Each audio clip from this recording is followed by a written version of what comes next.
Προσκύνημα στη Γιαλούσα και τον Αρχάγγελο Μιχαήλ πραγματοποίησαν πρόσφυγες και φίλοι της κατεχόμενης Κομόπολης. Προσήλθαν με ευλάβεια και έστειλαν μήνυμα ενότητας και καρτερίας.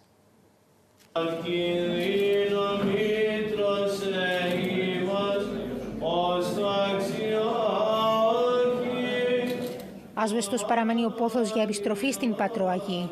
Ανήμερα της εορτής του εμφανές θαύματος του Αρχαγγέλου Μιχαήλ, οι πρόσφυγες της Γιαλούσας τέλεσαν πανηγυρική θεία λειτουργία στον κατεχόμενο ναό του Αρχαγγέλου.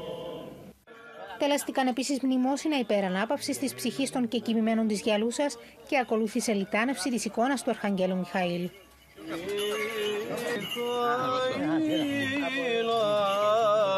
Η Γιαλούσα ζει, το μπλε πίσω μου είναι εκθαμβωτικό, η εκκλησία μας στέκει και ελπίζουμε σε δικαιοσύνη. Δικαιοσύνη για όλο το νησί, με την πλατιά ελληνικότατη σημασία της λέξης δικαιοσύνη.